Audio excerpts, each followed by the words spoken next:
CBS Sports. High drive, center field, hit the wall, grand slam. This is magnificent. Got a fantasy question? Email fantasybaseball@cbsi.com. Get ready to win your league. Where fantasy becomes reality. Now here's Frank, Scott, Chris, and Adam.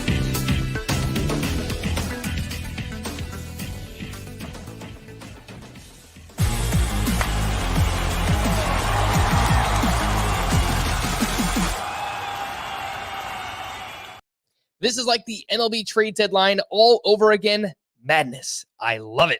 Welcome into another emergency edition of Fantasy Baseball today. Late Sunday night, November 28th. Frank Stanfield joined by Scott White. Here to talk Kevin Gausman, Max Scherzer, and Jon Gray. Let's start with Kevin Gausman, who is headed to the Toronto Blue Jays on a 5-year, $110 million deal. Apparently was offered more money by the New York Mets, but turned it down. More on them in just a little bit. Since the start of 2020, Kevin Gausman, this is where he ranks among qualified starting pitchers.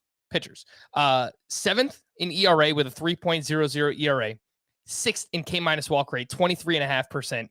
Fourth in swinging strike rate, 15.3%. The problem now is that he made half of those starts in San Francisco. Obviously, that's a very favorable place to pitch, and he's headed to Toronto, the American League East. Scott, you initially had Kevin Gausman at SP 13 in your rankings. What are you thinking now?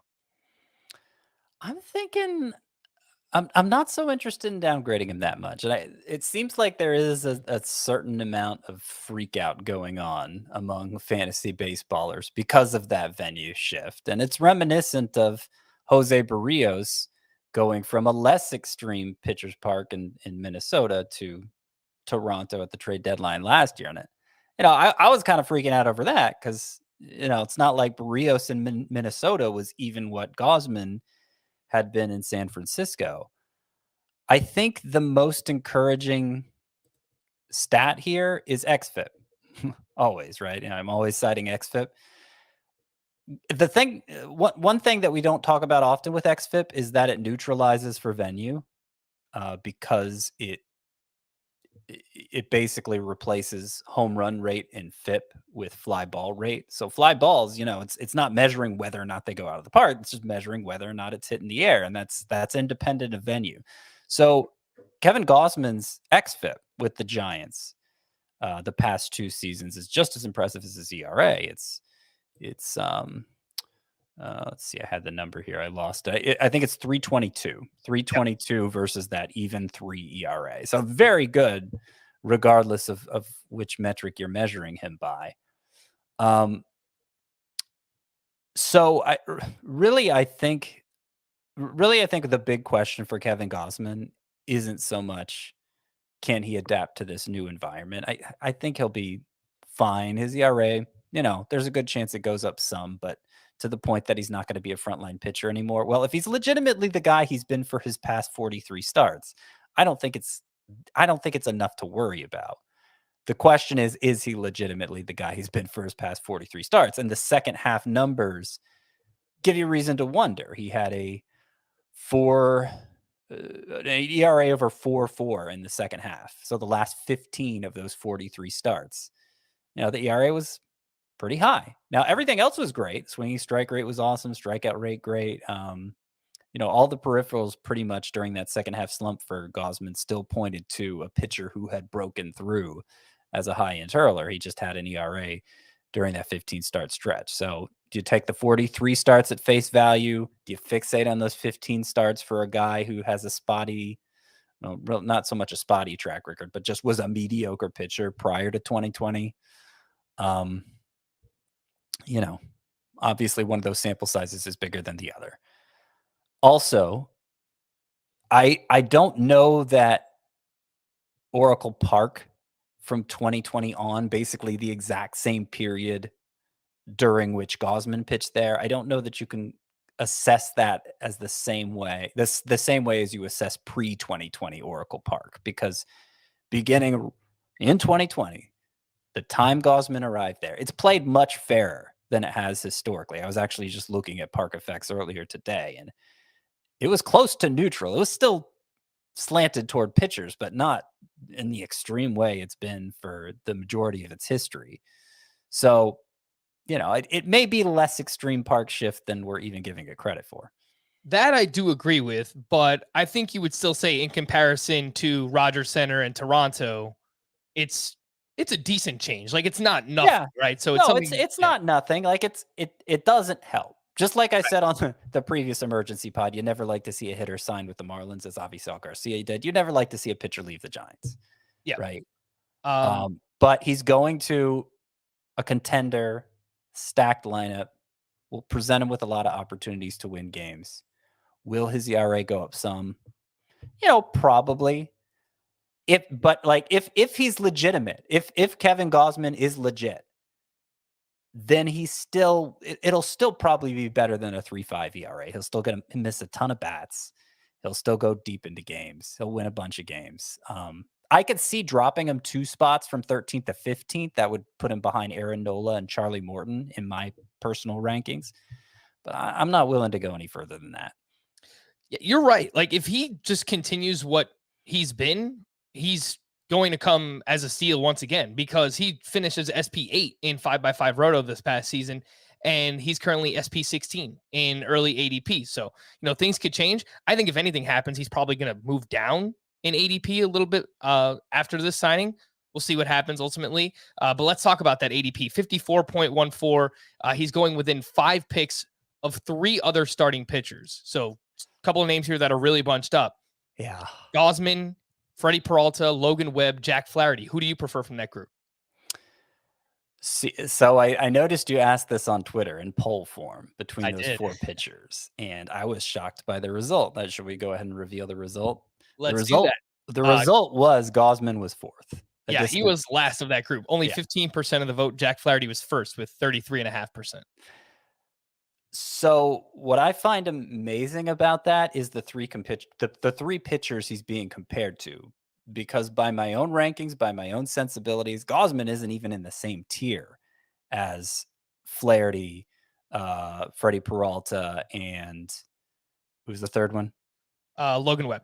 Yeah, he's not even in the same tier then. I mean, the only one of them that's ever had a season like Gausman just had is Flaherty, and it was a couple years ago, and he's now coming off a season where he was injured most of the time. So, they all have, I think, big questions to answer themselves, bigger than Gausman does. So I don't even have them in the same tier as Gausman. So I'm surprised, first of all, that Gausman's going around that group in NFBC. But you know what? NFBC, it's obviously a small sample of drafts. It's a competition that makes for exaggerated drafting tendencies anyway. So I don't really feel like you can take NFBC ADP at face value to begin with. So I'm less surprised by that than the fact that the voters not only put Gausman among that group, but put him last in that group, which to me just seems like knee-jerk doom and gloom reaction to where he signed. And I think the passage of time will sober everybody up, and they'll look at his numbers again and see just how dominant Gausman was this past season. And I think when drafting time actually comes, they'll make a different decision. So it sounds like you're in on Gausman. I mean, if that's actually what it ends up being, I guess I'll have a lot of Gausman. Yeah, I don't want to have a lot of Gausman necessarily, but if everybody else is going to be that much lower than me, which I doubt again, but if that happens, then yeah, sure. I think it just comes down to, and you spoke on this, is your confidence in the pitcher Kevin Gausman, who he's been the past 2 seasons. Well, a season and a half, right? Because 2020 was a shortened season. But yeah, like if you trust that, then yeah, you should be drafting Kevin Gausman. Me, I'm a little bit more wary, just given his track record. I understand all the numbers. He's been really, really good. He still is just a 2-pitch pitcher at this point. Basically, the fastball and splitter accounted for 88% of his pitches thrown last season. So I still worry. I just have concerns myself about Kevin Gausman. So I don't know that I'm going to be in on this price.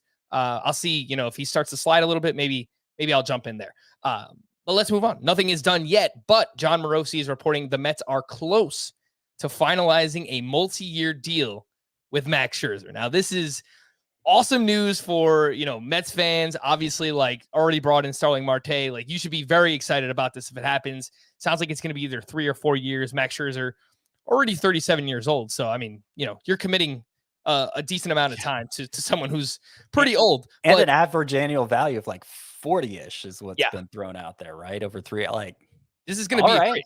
It's That's going to as big be a contract as a 37-year-old can hope for sure.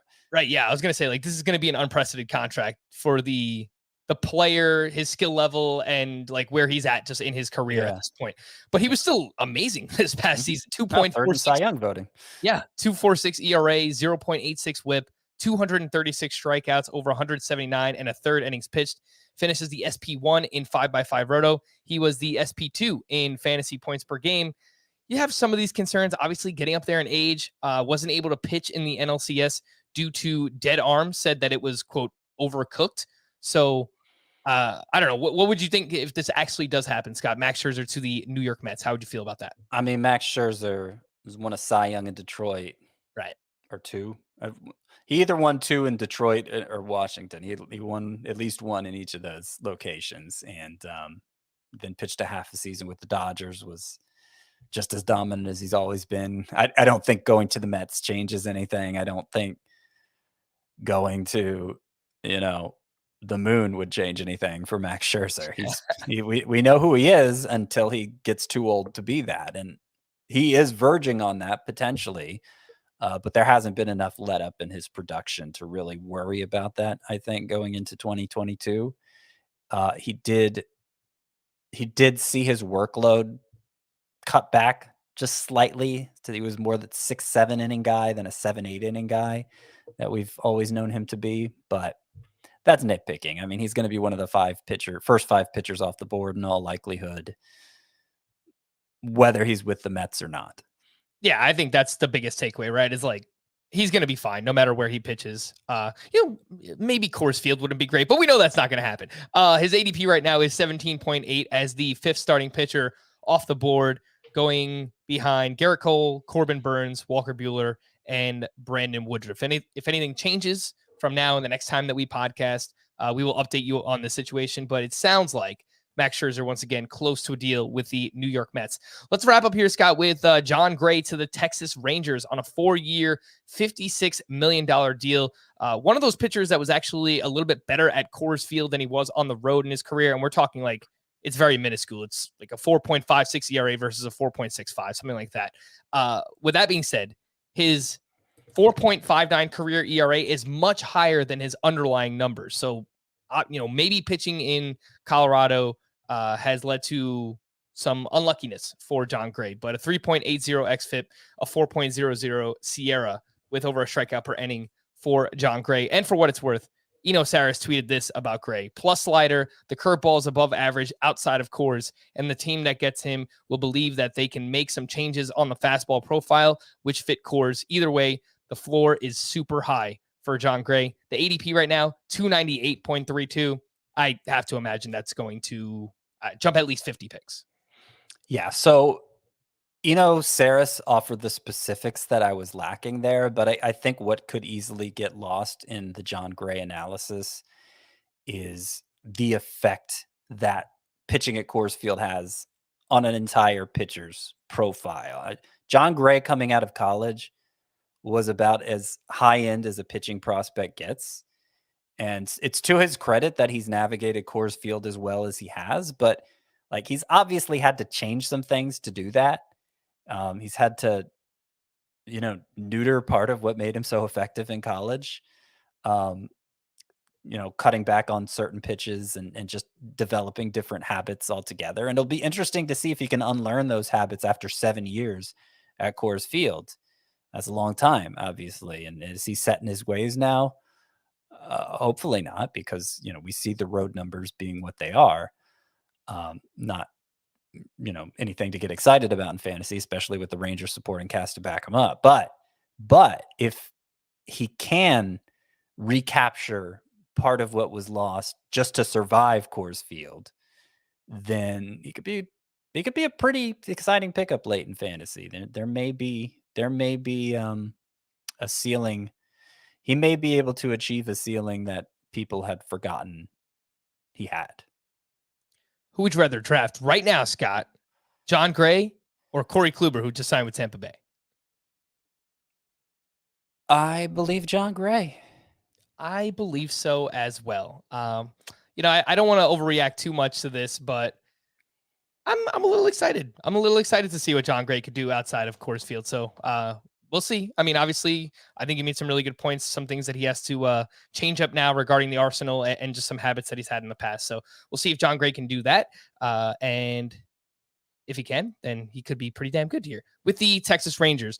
All right, that's going to do it for this emergency edition of Fantasy Baseball today. If anything else happens, I'm sure that we'll go live at some point tomorrow. If not, then we'll just record our normal podcast Monday night, and that will come out for you on Tuesday. For Scott, I am Frank. Thank you all for listening and watching Fantasy Baseball today. We will see you again on Tuesday. Bye-bye.